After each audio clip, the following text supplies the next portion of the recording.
Hello বন্ধুরা, কেমন আছো সবাই? আশা করি তোমরা সবাই ভালো সুস্থ আছো। তো কামাল হাসানের আপকামিং মুভি থাগ লাইফ, এটা অফিসিয়াল ট্রেলারটা রিলিজ করে গেছে, বিভিন্ন ল্যাঙ্গুয়েজে এসছে। তো আমি হিন্দি ভার্সনটা দেখলাম, ডিরেক্টেড বাই মণিরত্নম। তো মণিরত্নম মানে আমরা সকলেই জানি যে খুব ভালো ভালো সিনেমার সাথে তিনি যুক্ত, এবং কামাল হাসান এবং মণিরত্নম দুজনে মিলেই স্টোরিটা লিখেছে। তো স্টোরিটার প্রতি একটা আলাদা ইন্টারেস্ট ছিল। তো ট্রেলারটা দেখে স্টোরিটার একটুখানি আজ আমরা পেলাম, যেটা আমরা দেখতে পেলাম যে কামাল হাসান একজন তথাকথিত গ্যাংস্টার। তো সে, তার এখন বয়স হয়ে গেছে, তার রাইট হ্যান্ড হয়তো ছিল নাসের, কিন্তু তার ছেলে, সে এখন বড় হয়েছে, সে চাই তার ছেলে সমস্ত কিছু আর কি টেক ওভার করবে। এতে তার গ্যাং এর অনেক লোকেরা তার এগেনস্টে চলে যাচ্ছে।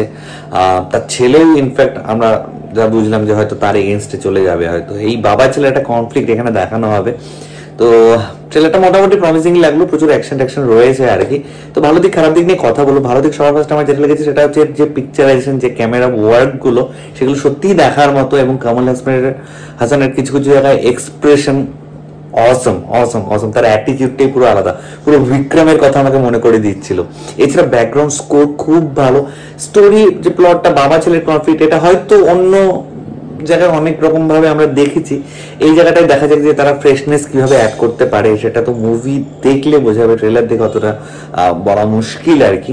আদারওয়াইজ সাপোর্টিং রোলে তৃষা কৃষ্ণন, আভিরামি থেকে শুরু করে নাসির যারা ছিল, জাস্ট অল্প অল্প ক্লিপসেস তাদের দেখানো হয়েছে। মেইন ফোকাস কামাল হাসান এবং তার ছেলের প্রতি রাখা হয়েছে।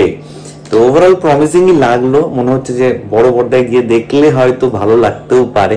কিছু কিছু সিনেমা আছে যেগুলো কিন্তু মানে বড় পর্দাতেই ভালো লাগে, সেগুলো যদি মোবাইলে বা টিভিতে তুমি দেখো তাহলে কিন্তু সেই ফিলটাই কাজ করে না। আলটিমেটলি মুভিটা মনে হয়েছে খারাপই লাগে আর কি।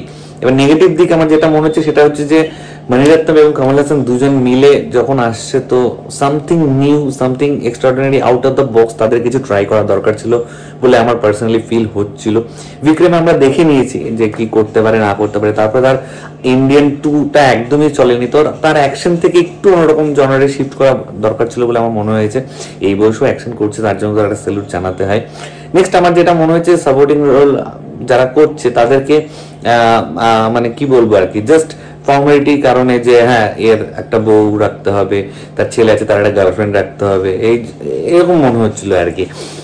নাসিরের ক্যারেক্টারটাও খুবই আন্ডার ডেভেলপ লাগলো, মানে ট্রেলারটাতে তাকে আরো একটু দমদার দেখাতে পারলে ভালো হতো।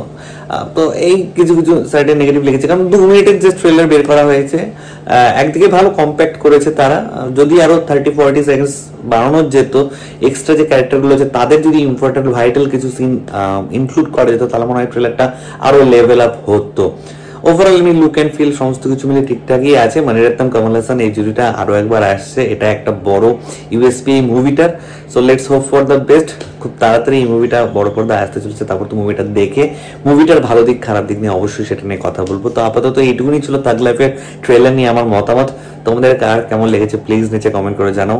আর আমার ভিডিওটা ভালো লেগে থাকলে লাইক বাটন শেয়ার করে দিও। চলো, আর চ্যানেলটাকে যারা সাবস্ক্রাইব করেনি, নিচে রেড বাটন আছে সাবস্ক্রাইব করো, পাশে একটা বেল আইকন আছে সেখানে ক্লিক করে অল অপশনে ক্লিক করে নাও। ঠিক আছে, চলো টাটা, বাই বাই।